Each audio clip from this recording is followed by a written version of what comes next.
Welcome everyone to today's webinar, Capitalizing on FY24 Federal Contracts. My name is Chloe Norwood and I'm the Field Marketing Specialist at Visible Thread.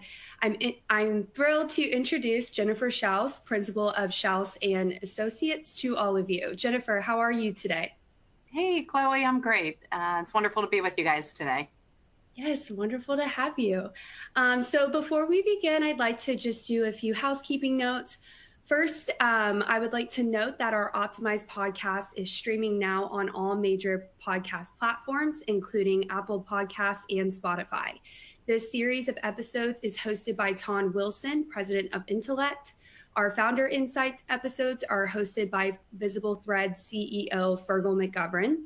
Episode 1, Finishing Strong, Passing the Baton for Business Success. And Episode 2, Two MVP Moms, A League of Their Own, Inspiring Victories in Business and Life, are available now. There will be a Q&A session at the end of this webinar. Feel free to submit your questions into the Q&A box. The slides and recording of this webinar will be available after it ends. And I will hand it over to Jennifer now. Great. Thanks, Chloe, and thanks everybody at Visible Thread for inviting me to speak again here in your webcast series. And thanks for everyone that took time out of their day. Good morning to those on the West Coast and good afternoon to everybody on the East Coast. If you're in DC, it's a beautiful sunny day here today. So let's go ahead and get started. We're going to talk about fiscal year 24 federal contracts. And Happy New Year. The fiscal year started on October 1st, so we're just a couple weeks into the system here. I'll go through our agenda, which is pretty self-explanatory and pretty easy. And let me just tell you a little bit about us. We are based in downtown DC. I've been in the federal contracting sector for about 20 years, and I've got the gray hair and the wrinkles to prove it. We primarily work with product, service, and software firms, and typically these companies are established businesses, already revenue generating. I'd say more than half of our clients qualify as or are, in fact, large businesses as defined by the SBA, and some of the services that we provide are listed here. As some of you may know or may not, we've got over 600 plus complimentary government contracting webinars on our YouTube channel. It doesn't cost you anything to subscribe to the channel. We've got a variety of topics covering everything from all parts of the FAR, all parts of the DFARs, all parts of any of the FAR supplements for the departments and agencies that have those. We also have topics on GSA schedules, proposal writing, basically everything and anything related to government contracting. Some other services that we provide, we put on some events and conferences throughout the year. If you want to find out about those, you can subscribe also free to our newsletter. It now reaches over 27,000 subscribers, most of which are government contractors. And we've got some advertising opportunities in that newsletter. Again, the newsletter doesn't cost you anything. If you hop over to our website at the top right-hand corner, I think it is, in bright yellow, it says subscribe to the newsletter. So again, you're welcome to do that. Okay, so just a quick, when we speak to large audiences like this that are 200 plus in attendance, and the webinar is being recorded, and so we never know who's going to listen to the recording or who's attending the live presentation. We try to tailor the content to those that are not familiar at all with federal contracting, to those that maybe have a couple contracts under their belt. So bear with us as we try to have something for everybody here. So federal contracting, really, what are we talking about? We're talking about selling to the world's largest purchaser. We're talking billions of dollars on an annual basis. And what makes this market so unique, and I'm going to talk a lot about data today, so there's your spoiler alert, is that there are so many free or complimentary, whatever you want to call it, public websites that have data about past purchases, the companies that won those contracts, the dollar amounts that those contracts are for, what the government purchased, where they purchased, how they purchased. You can even get into pricing on some contract vehicles.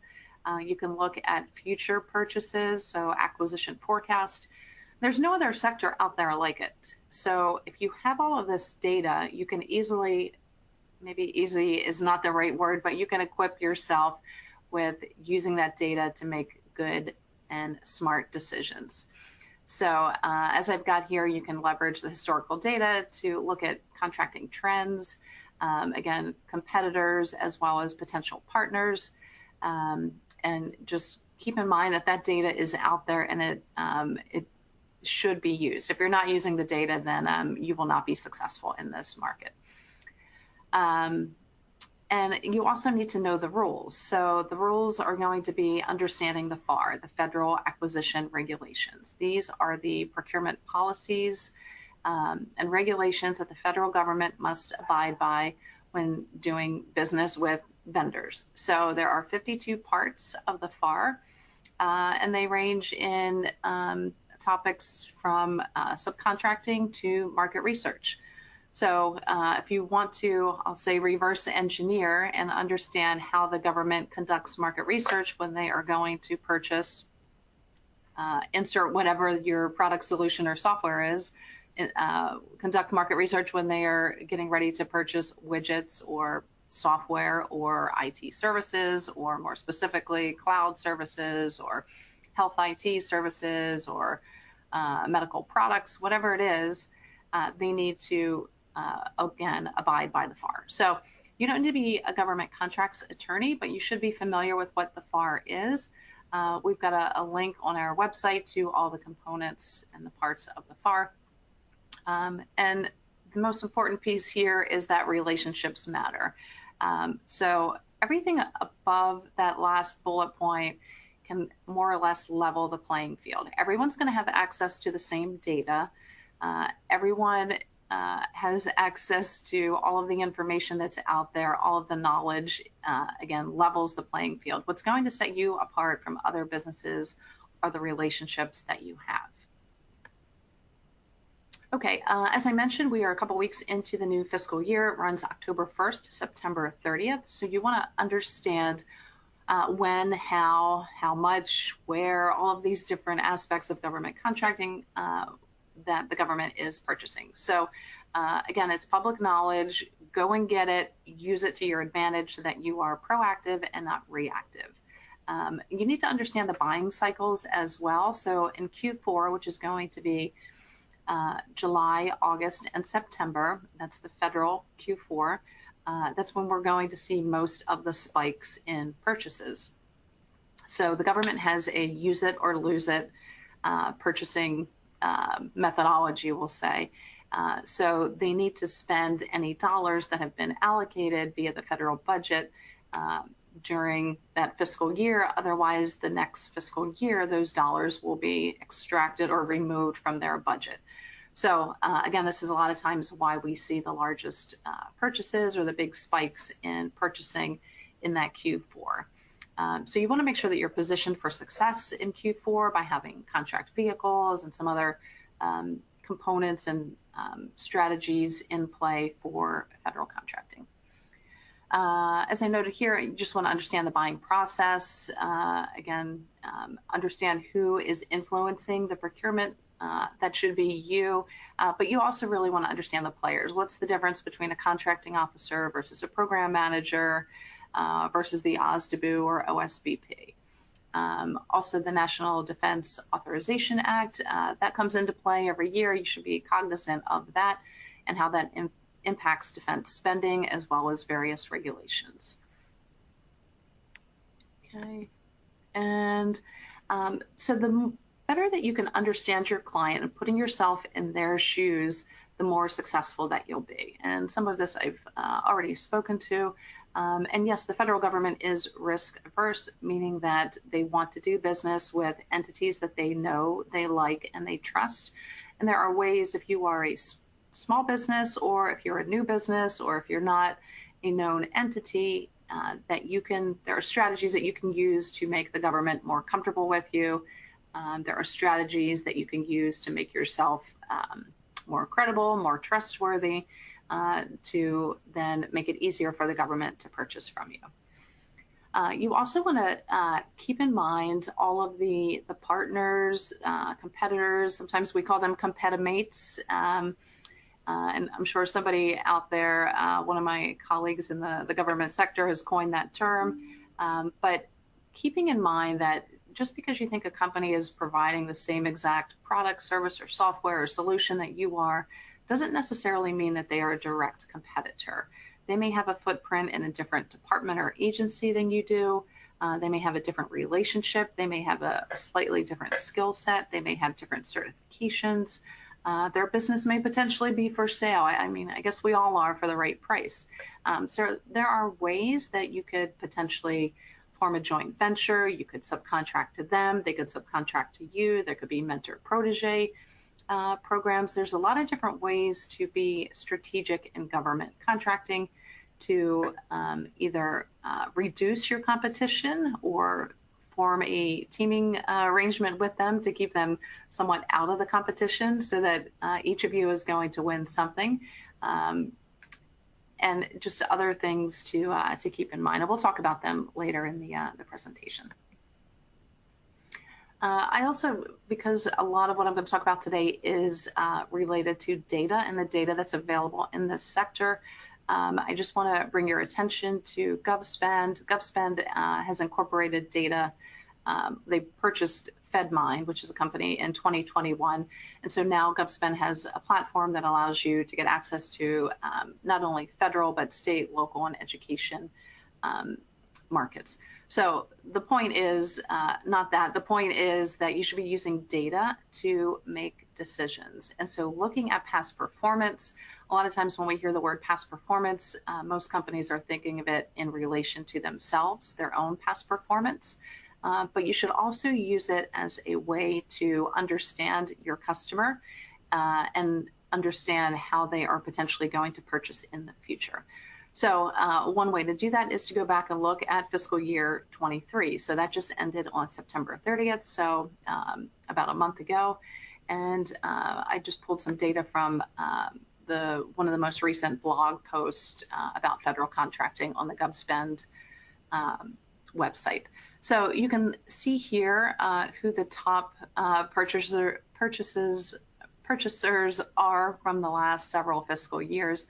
I would highly encourage everyone and anyone who is either entering the federal market or already in the market to go back before what I call the COVID contracting era. So go back to even maybe 2018, fiscal year 18, fiscal year 19, to look at the trends, because for some companies and some departments and some agencies, you're either going to see spikes or dips during the fiscal year 2020 and fiscal year 2021.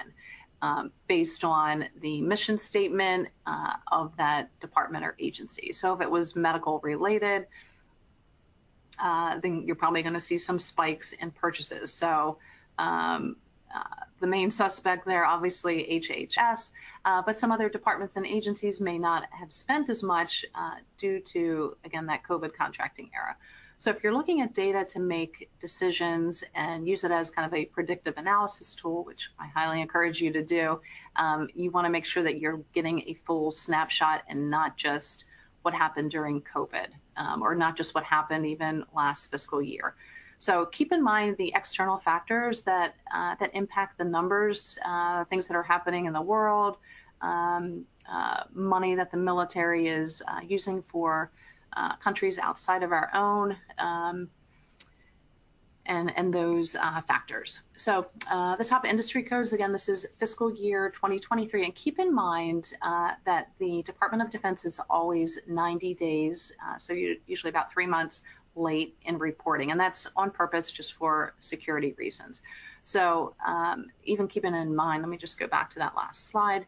So even though you're going to see Navy and Army at the top, those numbers might change slightly simply because we're going to have to wait until the end of December, beginning of January to get the full snapshot for anyone reporting within DoD. So those numbers will most likely go up for both. And again, we'll have to wait until January, first part of January to see the actuals. And keep in mind that will also impact what we see here for the top industry codes, because let's say DoD is purchasing something that's related, say, to R&D or something, one of these top NAICS codes that may blow some of this out of the water. But again, these are averages, and you can use this data to decide, if you were in, let's say, this top NAICS code, there's obviously going to be a lot more competition there than there will be if you go kind of further down the list.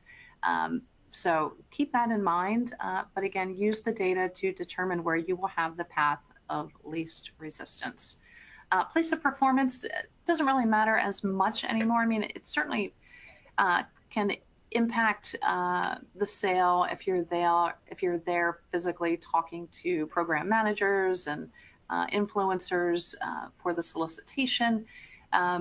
But because we live in such a remote environment, and people are able to work without being physically in an office or physically on site, just keep in mind that just because, let's say, you live in California or Texas, that that's not going to exclude you from competing for a contract that's happening in Virginia, Maryland, or somewhere else that you're not located in. But this should also, you can cross this with the NAICS codes as well as the top departments and agencies to really make some, not assumptions, because you're going to use the data to really get solid answers, but you could say most of the purchases are happening in Virginia, they're DoD related, and they're related to the top NAICS code. But again, you can drill down into the data to get that information.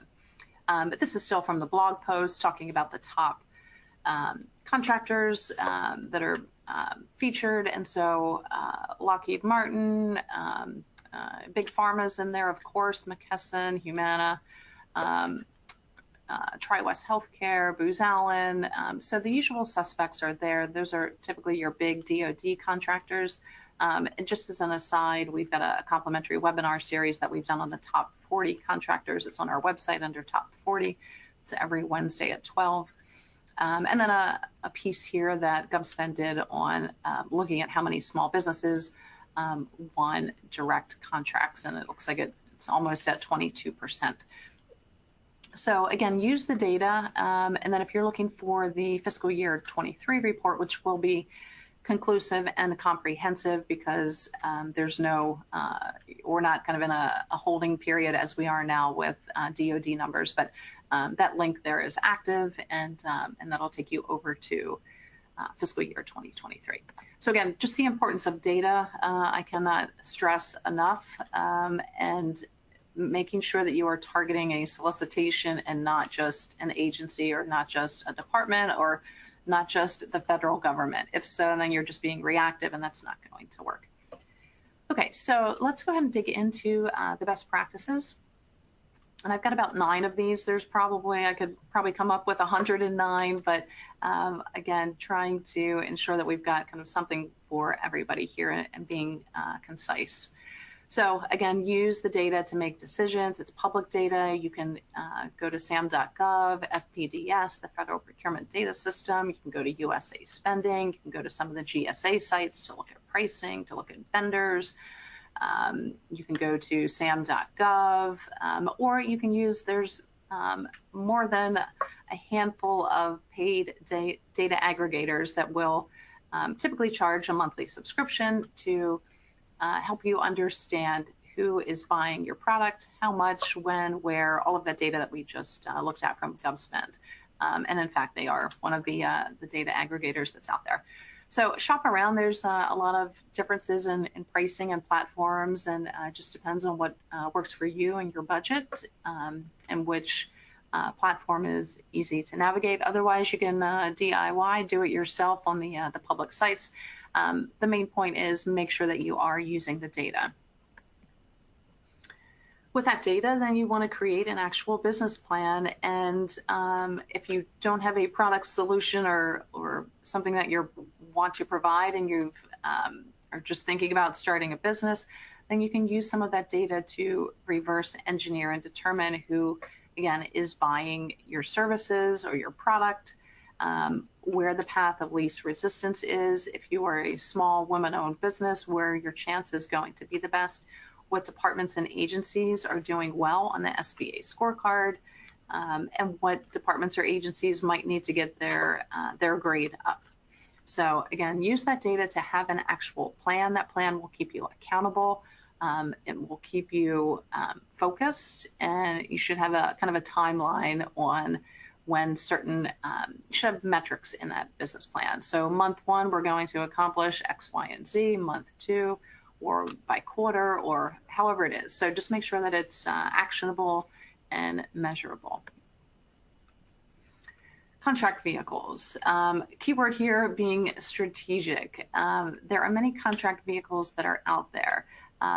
GSA schedules are the one that typically come to mind for the average government contractor. However, GSA has many flavors of contract vehicles, and they're also not the only game in town. GSA schedules are only used about 10 to 12% of the time in federal contracting, and more than half of the vendors on the schedule, 60%, in fact, 60, have 0 sales through their schedule. So somebody either sold them something that they don't need, which certainly happens out there, or a company decided that they had the idea of build it and they will come, which is not a strategy. You need a relationship in place for these vehicles to work for you. So there are also department and agency-wide contract vehicles. You've got Navy Seaport E, NASA SOUP, DHS Eagle, Chess is the Army contract vehicle, and the lists go on and on and on. So again, use the data to understand who is your ideal customer and what contract vehicles do they use. By having a more narrow focus, you will be more successful, because then you're not responding to 100 different things and being reactive.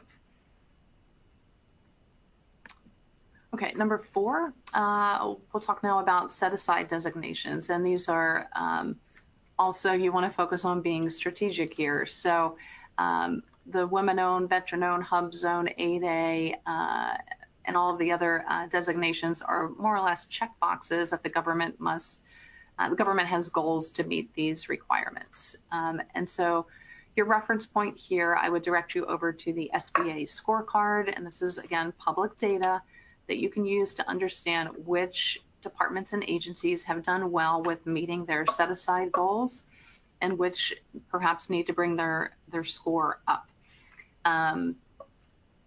And you want to also make sure that you understand all of the requirements for the set-aside designations, as well as, you know, is this going to be an asset or a liability? And I'm specifically talking about 8A because the 8A certification, and I don't know every single detail about the 8A certification, and it's not my area of expertise. So if questions are coming in on 8A, I might end up directing you to a colleague that can answer those questions. But just know with 8A that this is a certification that once you get it, the clock is ticking for 9 years. At the end of the 9 years, you are done, toast. So if you decide at the end of those 9 years that your business, that you're going to close your business and open up a new business doing something completely different business name, headquartered in a different state, different tax ID number, you can then not apply for 8A under that new business. You're more or less tied to the business owner. So it's once and done. And you want to make sure that when you get that 8A certification, that you've got relationships in your pipeline kind of queued up, that once you get that, it's more or less a layup, because the person that you were speaking to at Department of, insert whatever department you want here, has told you that, yes, they want to purchase from you, but it needs to be set aside for 8A. So if you get that certification, then you've got a pretty good chance of winning the contract. So again, make sure that you're doing it not just as a build it and they will come, but that you're doing it more for strategic and tactical reasons. A lot of companies struggle sometimes with marketing, and this can range from everything from cosmetic to to your actual content and simply having an online presence. And so I've got a couple things listed here. So if somebody goes to your website, does it look professional? Does it look like you're running your business out of your basement, out of your garage, or does it have a feel of, hey, this is really a government contractor that's got past performance, that has contract vehicles, that has set aside designations, and it's clear to understand exactly what they do. It's easy to contact them. Or is it disorganized? Does it not have anything on the about us? Does it make it hard to contact you, or does the contact us just take them to a Twitter or Facebook page where you're selling more retail products versus having an actual LinkedIn presence, a LinkedIn business page that has a nice blurb about what you do? Does your company have a newsletter? Do you have any videos that either demonstrate your product or are more of a Q&A with kind of a fireside chat where you're talking to perhaps an interviewer that's asking you about your capabilities, your past performance, your current success, and where your company is going? Does your auto signature scream government contracting? Does it have a link to your contract vehicle pricing? Does it have your logo for your SDVOSB? Does it have a link to your website, to your or to your LinkedIn business page, or whatever it is? Again, make sure that that you make it easy for people meaning potential partners, prime contractors, the government, whomever it is, to understand what you do and to find you. Is there an easily downloadable capability statement on your website, or is it impossible to really understand what you do? Are your top NAICS codes listed on your capability statement? Is your SAM record current? Is it compliant? And newsletter and videos, those may be a little more advanced or sophisticated, but even if a newsletter goes out once a month to list any of your current contract awards, those can be helpful. And then the physical aspect of marketing, are you showing up in a professional manner to events? Are you in a suit and tie? Are you showing up in jeans and flip-flops like your Mark Zuckerberg? Are you making eye contact? Do you have a strong handshake? Are you clean? Are you presenting yourself like somebody that's credible, that you would want to do business with, that the government would take seriously? Again, the government is risk averse, so the more professional and put together you are, the better. And are you attending the events? Are you a member of associations that where you're going to have opportunities to interact with the government? Keep these things in mind, especially if you're looking at doing business with as a subcontractor to any of the primes. If you go to their website, we just featured CACI or CACI last week. And one of our slides, we also list the events and associations that the company belongs to, and they make it very easy on their website. They've got a list of like the next 6 or 7 trade shows or conferences that they're attending, their booth number. It makes it very easy for you to find them and interact with them. Are you attending matchmaking events, either put on by local chambers, by your local PTAC or Apex Accelerator? Again, these are opportunities to meet and talk to the government, and I would encourage you to go and attend those. And even if you're not, even if there's not a specific opportunity for the department or agency that maybe is going to be there, at least it's a way to somewhat practice your pitch, your kind of 3-minute elevator pitch, or at least do it with maybe a neighbor or somebody, a family member or friend that's not in your industry, and see if when you make your pitch to them, do they understand what it is you do? If not, then you probably want to go back to the drawing board and again, just simplify it, put it in easy terms that anybody would understand. And again, networking in these events is really kind of where it's at. But again, you want to show up in a very professional manner.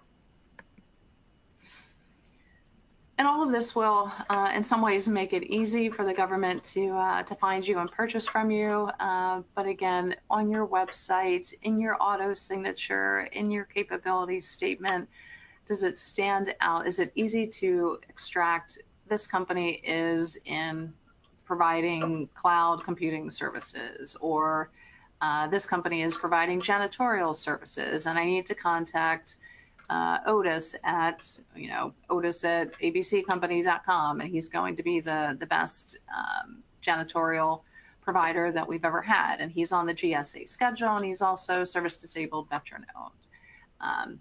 Or are you using a font that's hard to read, or a font that's 8-point in size? Again, make it easy to understand as well as purchase from you. And number 9, which is the last piece here of our best practices, is that you should always be focused on continuous education. A healthy mind is a strong mind, and the more you know about the rules of government contracting, as well as industry news. Are you signed up for GovExec, Defense One, Fed Scoop, Defense Media? I mean, there's so many different publications out there. Are you signed up for your own targets, public affairs notification? So within all of the departments and agencies, they're all going to have a public affairs office, and you can usually sign up for news and alerts with them. Are you getting those notifications? Are you signed up just for the local news or your industry association news? So the more you can stay abreast of this information, the more educated you'll be about the market. Is the company that you're trying to subcontract with, have they gone through a merger and acquisition? Have they spun off their government division? What's happening within that company? So if you're laser focused and you're signed up for the Google alerts for those companies, has their stock price recently plummeted because they, lost a contract with the government, or something popped up with False Claims Act, or whatever it is? So, and I'm not just talking negative, there could be some positive happenings as well. Again, mergers, acquisitions, anything that's going to impact the business, you should be abreast of. I'm sorry, we do have one more, 10 actually. Discipline. And this goes in anything in life, really. If you're going to be good at it, you just really need to get out there and have grit. And whether it's this industry or another industry, or we're talking about professional sports or anything in life, a new hobby that you're trying to perfect, you really need discipline, doing it day in, day out, living it, breathing it, giving up, making sacrifices, giving up taking a vacation or going somewhere with friends. But instead, you're going to stay home and respond to a solicitation where you think you've got a pretty good chance of winning because you've got a relationship and you've been tracking it and you've met some of the players and influencers. So discipline is really key. Obviously, I'm not probably telling you anything that you don't know, but if you really look hard at the companies that are winning, that are, let's say, that started out as you did, what really puts them over the top is just these good habits day in, day out. And you can have good habits for, a month, 2 months, 3 months, but that continual grind and grit is really what's going to get you there. Okay, so let's avoid some pitfalls here. I'm going to take a quick sip of water. And these will more or less be somewhat similar to what we just went through on best practices, but sometimes it is good to be cognizant of some pitfalls. So again, use that data to be proactive about the market and not just responding to every solicitation that you see, or not just going to every event. Be laser focused on what you are good at and where you're adding value and what it is you're bringing to the table. Again, being laser focused, be known for being the best, providing the best janitorial services, or the best cloud computing services, or the best health IT services, with a focus on military health, or whatever it is, and be known for that. Again, a lot of this is just going to come down to determination and hard work and working smart and using data to make decisions, and not just feelings or let's say instincts. Having a process and methodology in place, whether this is a process for how you kind of run your day. You spend the first hour or two, then you set those hours in the day aside for calls, or you set those hours aside for reviewing opportunities, or you're doing outreach, or that's when you go to certain meetings. You should also have a process and methodology for when you're how you're deciding to pursue contracts or not, meaning solicitations. Also, same thing on the pricing. Like, what is your methodology? What is kind of the method behind your madness on how your business operates? So make sure that you have that in place. Companies that don't have the methodology or processes are usually ones that are just randomly acting and don't have something standard in place. I'm not saying that you need to be robotic. Sometimes something drops out of nowhere as far as a solicitation and you need to pursue it. But by having a process in place, then you'll be more successful, and that will also help with your kind of quality control. The designations, meaning the set-asides, the 8A, women-owned, hub-zone, veteran-owned, all of those are great, but you want to be strategic in how you use them. And same thing with contract vehicles. And I just call them fancy vehicles here because it's almost like I use the scenario of, let's just say there's a single man out there and he gets a red convertible and he gets a cute dog, and he's deciding that if he drives around in his red convertible and he puts on some, let's say, aviator Tom Cruise sunglasses, and he's driving around with the car, the dog, the sunglasses, he thinks he's going to easily pick up a woman. These are really just kind of marketing tools, but when it's going to come down to getting something solid, you're really going to need to have some substance. And substance in government contracting is really going to equate to past performance and your capabilities. And those should be obviously tied together. So the check boxes are really just kind of the cherry on top. So let's say this guy is a really great guy and he's got a good job, he owns his home, he's got a nice relationship with his mother, his family. Great. Then the car, the dog, all of that are really just kind of the icing on the cake. They just add to this person. So same thing here. The government is not typically going to contact you because you are women-owned, or because you are 8A certified, or because you have a GSA schedule. Those certainly can help and can add a little bit of credibility to your presence. But what it's really going to come down to is, can you perform on this contract?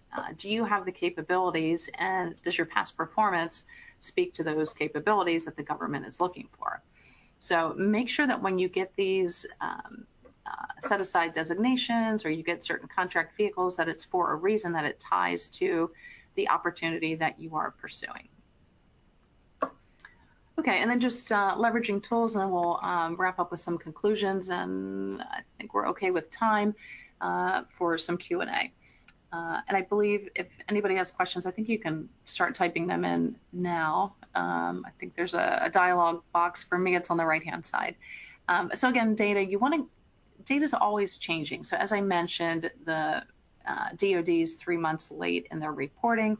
So the data is dynamic, and so you want to make sure that that if you are, I would highly encourage you to use a data aggregator, one of the paid ones, because it can be a very manual effort going to sam.gov to look for opportunities and look at historical data over the years, particularly if you are selling to DoD because of the delayed reporting.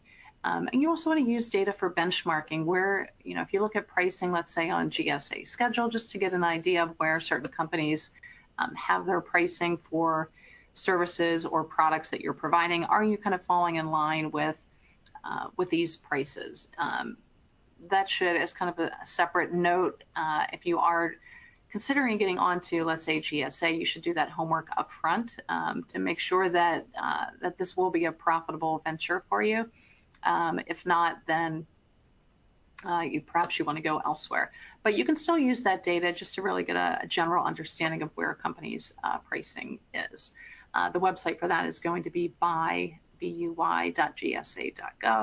That's for services. If you're selling products, gsaadvantage.gov. Again, use the contract vehicles and designations to your advantage. Don't have the build it and they will come. Use that SBA scorecard, which you can find on the SBA site, to find out who has done well or not well in meeting their small business designations. And they're also going to have the information on how the primes did. So let me just get back here. So the SBA scorecard, the goal for the federal government to award contracts to small businesses, I believe, is the 24%, and then 36% is the, we'll say, general goal for subcontracting. So that number is larger there, obviously, on the subcontracting side, which means two things. Number one, more companies are probably going to go that route of subcontracting. However, you do not need to subcontract. You can sell direct to the government, even if you don't have a contract vehicle, even if you're not certified as, let's say, woman-owned, veteran-owned, or any of these other designations. You just need to read the solicitation. If you meet the requirements, then write a response, write a proposal, particularly if you've had a relationship there with the issuing agency. Okay, past performance. The government, I had a quote in a deck that I used a couple of years ago that was directly from the government, more or less stating, and I'm going to paraphrase here, that it's not that we don't have enough women-owned, veteran-owned, 8A, and hub zone companies. It's that we don't have enough companies that have the past performance that can meet the requirements. So don't let, hey, I'm woman-owned, an 8A firm, be the first thing out of your mouth. They don't care. The primes don't care. The government doesn't care. What they care about is that you can do, they don't care about your red convertible. They don't care about your cute dog. They want to make sure that you are credible, that you can perform on the contract. So focus on that, be laser focused, go get some experience. And this is not something that happens overnight. Selling to the federal government and being successful is a long-term game. And you need to know the rules of the game and put yourself in the shoes of the government. So again, focus on your past performance and your capabilities and what it is you're bringing to the table. Again, everything else is more or less equal. Everybody has access to the same data. Everybody still has the same 24 hours in the day. What's going to set you apart from another company, let's say, that has the same NAICS codes, that has the same contract vehicle, that has the same pricing, is really how you're interacting. It's the how, and I'll say how in all capitals and highlighted, how you're interacting, how you're presenting yourself to, on behalf of your business, to the government, to the primes. Do they want to work with you? Do you call when you say you're going to call? Do you send the information that they want in the format that they want? These sort of things will certainly add up and set you apart. Do you understand the market? Do you know anything else about the business? Do you know who the CEO is? Are they publicly traded? Who are the SBLOs within the company? What's the mission statement of the department? Have they been in the press? Has their budget been cut? Has their department or agency gone through any major changes? All of this. So you just want to really stay abreast of the information that's out there to be successful in this fiscal year. Some conclusions. Content is king. Again, use the data. Relationships are key. And you really need to be laser focused. That's usually where most companies fail, is that they try to be everything to everybody. There's enough companies out there you can partner with that if there's a component of a proposal that you cannot fulfill, work with somebody else. And there's plenty of ways to find these companies. And then just, as I've got here, rinse and repeat, just do it over and over and over. That is all that I have. I'll stay on this slide and I'll wait for Chloe to come back and join us and see if there are any specific questions that I can answer in the 15 minutes that we've got left. Yeah, so we actually do have a few questions that have come in, starting off with a question from Jennifer. As a small business just starting, how do you begin building valuable relationships? Sure. So I would first determine what it is you are bringing to the table. What is it that you do? Be very, very focused. And then go into sam.gov and all the other databases to look for opportunities. Look at the companies that have won those contracts. Go onto their websites. What associations are they members of? Where are they showing up in the news? If you sign up for Google News alerts. Where are they attending matchmaking events? Where are they presenting? These sort of things. Then I would start to also join those same associations and reach out to those companies that way. Follow them on LinkedIn. Connect with their main point of contacts on LinkedIn with a message. Yeah, and your LinkedIn connection should always, always, always come with a very specific message on why you're contacting with them. So find the companies that are being successful, look at the associations and organizations that they belong to, the industry groups, the government contracting groups, go to the events and conferences where they will be. And that's, I would say, how you would start building relationships. Next question from Sue. What strategies do you recommend to be more credible and more trustworthy? Sure. So that's typically going to come down to your past performance. So think of it, just reverse the situation here. Let's say you need to hire somebody to help you with your bookkeeping or your finances, or let's say you bought a new car and something's wrong with it. Are you going to take it to somebody that stops you on the street and says, hey, I can help you fix your car, that doesn't even look like a car mechanic?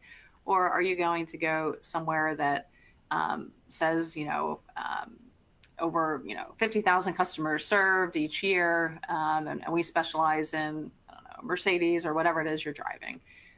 So be very focused on what it is you're doing and just build up your past performance, even if it's not with government or prime contractors. If it's a contract with, let's just say, your local church or an association or state and local government or university or educational system, I would focus on that. And past performance is past performance. At the end of the day, it will count for something. We have another question from Jennifer. If a small business is just starting in the government space and your main clients are still corporate, how do you balance your online presence to speak to both? Yep. So I probably should have put some examples here of some good company websites that, maybe in the About Us, there's, a drop down that says, or who we serve, a drop down that says commercial or national accounts, or however you term your commercial business, and then another drop down for federal, and speak specifically to federal, and if you're a subcontractor to any primes, I would highlight that there on the federal side until you start having direct contracts with the government. Next question is from Rachel. What is PTAC or ATAC? Or is that sure. PTAC? So, yeah, yep. And I should have mentioned this for how to build relationships as well. So PTACs are Procurement Technical Assistance Centers. We actually have a video on our website, What is a PTAC? And PTACs, there is one in every state. They are partially funded through SBA and Department of Defense, and their mission statement is to help companies that want to sell to the federal government. They may do something with state, local, and education, but for our purposes today, let's just say they're focused on federal. They sometimes are co-located with a university so that they can have access to training rooms or auditoriums for instructional purposes. And they're typically comprised of a lot of volunteers.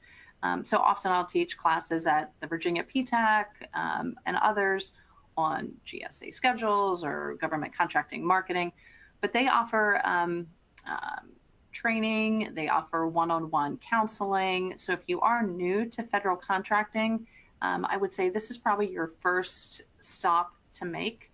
And now that you know the acronym PTAC, they're actually in the process of switching over to rebranding as Apex Accelerators.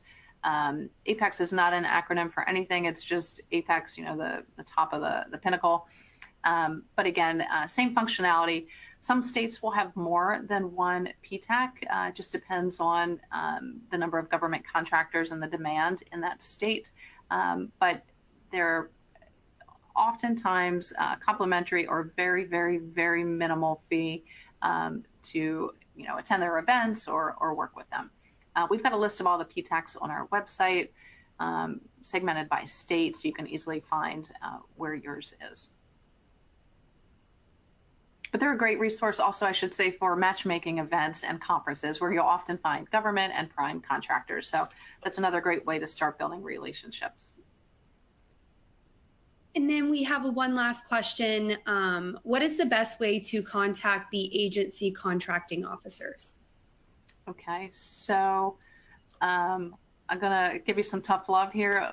There's probably no need to contact the contracting officer unless you've got a question about the solicitation that's out. So if you are interested in a particular procurement that's coming up, then you probably want to be reaching out to program managers. Now, I'm just interpreting this question as assuming that the person that wrote it is interested in the solicitation and perhaps when it's coming up. But if you're looking at a solicitation on sam.gov, there's usually a Q&A period, and the contracting officer's name, email, and phone number will be listed there. That's how you can contact them. If you are looking at acquisition forecasts, so every department and agency is required, I'll kind of put in quotations because they don't all abide by this, but they're required to post what it is they're going to purchase, basically their acquisition forecast. So I'll tell you who does a great job here is DHS. They will have a spreadsheet that says, here's the solicitation number, here's the contract vehicle that we're using, if any. Otherwise, it's just going out for full and open competition. Here's the contracting officer's name, phone number, email address. Here's the NAICS code that this ties to, and the quarter, Q1, 2, 3, or 4. And those are fiscal year quarters that the opportunity is coming out. So that's where you can also get the contracting officer's name and number, but there's really no need to contact them, again, unless you've got a question about the solicitation that's out on the street, and maybe this person does. So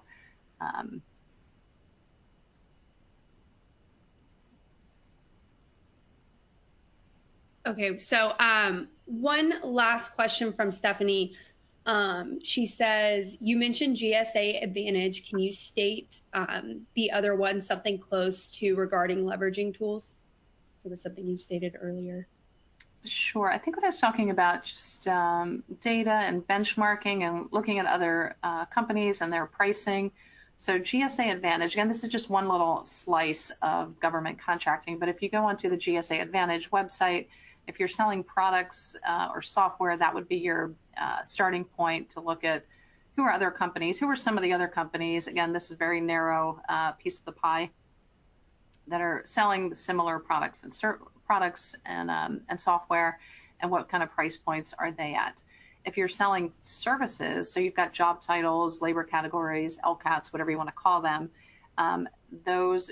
the pricing for that could be found on buy.gsa.gov. So gsaadvantage.gov for products and software, buy.gsa.gov for labor. Okay, perfect. Jennifer, do you have any last thoughts, any departing thoughts? That is all that I have. I want to thank everybody for their time, and just remember that data content is king. Use the data to get you where you want to go, and make decisions based on data. Again, thanks, Chloe. Thanks, everybody at Visible Thread, and thanks everybody who joined us today. Yeah, thank you, Jennifer, for sharing your expertise with us today. And thank you, everybody who has joined us today for this webinar. As I said in the beginning, both these slides and recording will be available after this webinar is over. We will email them to all registrants, and they will both also be available on our website. Once this webcast ends, a survey will pop up. I would love if each of you would take the time to fill out our survey. We'd love to get your feedback. And thank you, everybody, for joining us, and have a wonderful rest of your day.